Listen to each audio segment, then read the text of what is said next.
এবার আন্তর্জাতিক অপরাধ ট্রাইব্যুনালের কাছে নিঃশর্ত ক্ষমা চেয়েছেন বিএনপির চেয়ারপারসন উপদেষ্টা ও সুপ্রিম কোর্টের জ্যেষ্ঠ আইনজীবী ফজলুর রহমান। ট্রাইব্যুনাল নিয়ে বিরূপ মন্তব্য করায় আদালত অবমাননার অভিযোগের পরিপ্রেক্ষিতে লিখিতভাবে ক্ষমা চেয়েছেন তিনি।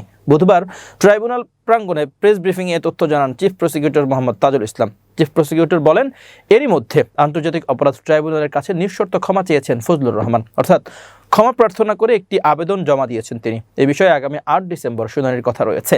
যা কিছু বলেছেন তা ভুলে বলেছেন বলে স্বীকার করেছেন ফজলুর রহমান। এজন্য আদালতের অনুকম্পা বা ক্ষমা পেতে চান। এর আগে এই অভিযোগের ব্যাখ্যা শুনতে ফজলুর রহমানকে আগামী 8 ডিসেম্বর সশরীরে হাজিরের নির্দেশ দেন ট্রাইব্যুনাল। 30 নভেম্বর ট্রাইব্যুনাল 1 এর চেয়ারম্যান বিচারপতি মোহাম্মদ গোলাম মর্তুজা মজুমদারের নেতৃত্বাধীন 2 সদস্যের বিচারিক প্যানেল এ আদেশ দেন। অন্য সদস্য হলেন অবসরপ্রাপ্ত জেলা ও দায়রা জজ মোহাম্মদ মহিতুল হক এনাম চৌধুরী। ওই দিন ট্রাইব্যুনালে প্রসিকিউশনের পক্ষে শুনানি করেন প্রসিকিউটর মিজানুল ইসলাম। সঙ্গে ছিলেন প্রসিকিউটর গাজী MH তামিম। ট্রাইব্যুনালের এখতিয়ারে নিয়ে চ্যালেঞ্জ, আদালতের নিরপেক্ষতায় হস্তক্ষেপকারী অভ্যন্তরীণ বন্দোবস্ত রয়েছে বলে দাবি ও প্রসিকিউশন প্রসঙ্গে অবমাননাকর মন্তব্য, এই 3টি কারণে ফজলুর রহমানের বিরুদ্ধে অভিযোগ তোলে প্রসিকিউশন। এ নিয়ে 26 নভেম্বর প্রথম শুনানি হয়। 30 নভেম্বর অবশিষ্ট শুনানি শেষে ব্যাখ্যা জানতে বিএনপির এই নেতাকে তলব করেন ট্রাইব্যুনাল। গত 23 নভেম্বর বেসরকারি টেলিভিশন চ্যানেল 24-এর মুক্তবাক রাজনীতির তর্ক বিতর্ক টকশোতে অতিথি হয়ে যান ফজলুর রহমান। টকশোর এক পর্যায়ে শেখ হাসিনার রায় প্রসঙ্গ আসতেই নানান কথা বলেন তিনি। 49 মিনিটের টকশোটি পেন ড্রাইভের মাধ্যমে এরই মধ্যে ট্রাইব্যুনালে জমা দিয়েছে প্রসিকিউশন। ট্রাইব্যুনালেও ফজলুর রহমানের বক্তব্যের কিছু অংশ বাজিয়ে শোনানো হয়। ফজলুর রহমান বলেছেন, আমি প্রথম দিন থেকেই বলছি এই কোর্ট মানি না। তখন উপস্থাপক বলেন, তাহলে কি আমরা শুনতে পাইনি? মিডিয়া কি জানতে পারেনি? ফজলুর রহমান বলেন, সবাই জানে, জানবে না কেন? আমার ইউটিউব শোনেন, আমি এই কোর্ট মানি না, এই কোর্টের বিচার মানি না। ইউটিউবে বলেছি, টকশোতেও বলেছি। যদি না বলে থাকি এখন বললে আমার ভুল, আর মাফ চাইবো। প্রতিদিন বলছি এই বিচার আমি মানি না।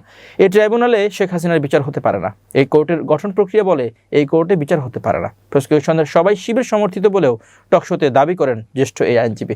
ট্রাইব্যুনাল আইন না বুঝেই ফজলুর রহমান এসব মন্তব্য করেছেন বলে ট্রাইব্যুনালকে জানান প্রসিকিউটর গাজী MH তামিম। ফজলুর রহমানের আর কোনো পরিচয় আছে কিনা জানতে চান ট্রাইব্যুনাল। পরে বিএনপির চেয়ারপারসনের উপদেষ্টাও আগামী জাতীয় সংসদ নির্বাচনে MP প্রার্থী বলে জানানো হয়। জুলাই বিপ্লব নিয়ে মন্তব্য করায় বিএনপি আগেও তাকে সাময়িকভাবে বরখাস্ত করেছিলেন বলে জানান প্রসিকিউশন। আদালতকে তামিম বলেন, ফজলুর রহমান দাবি করেছেন যে তিনি ট্রাইব্যুনালকে মানেন না, কারণ এটি 1971 সালের রাজাকারদের বিচার করার জন্য গঠিত হয়েছিল।